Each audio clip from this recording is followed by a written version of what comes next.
November 22, 1963, a shot rang out in Dallas, Texas, forever changing the course of American history. President John F. Kennedy was assassinated, and even 6 decades later, the question still echoes: who really killed JFK? The official story tells us Lee Harvey Oswald acted alone, firing 3 shots from the 6th floor of the Texas School Book Depository. Case closed, right? Well, not exactly. This might be the most debated murder mystery of the 20th century.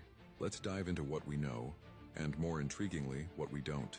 Oswald was a former Marine with communist sympathies who had spent time in the Soviet Union.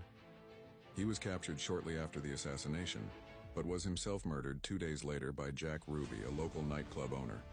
Talk about convenient timing, right? But here's where things get really interesting. The theories that have emerged over the years are like something straight out of a Hollywood thriller.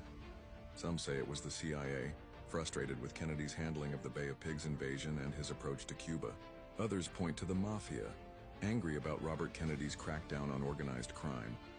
Then there's the grassy knoll theory, witnesses who swear they heard shots coming from a second location.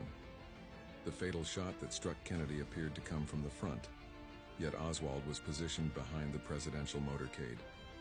This inconsistency has fueled decades of speculation. And what about the magic bullet theory? The same bullet supposedly caused 7 different wounds in Kennedy and Governor Connally, changing direction multiple times. Physics experts have been arguing about this one for years.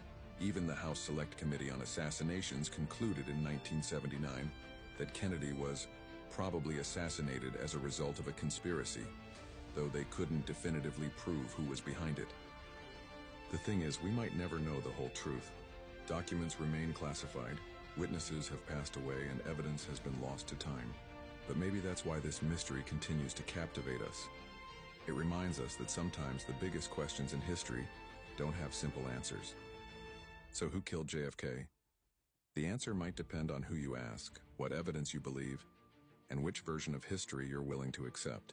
But one thing's for sure: this question will continue to intrigue and puzzle generations to come.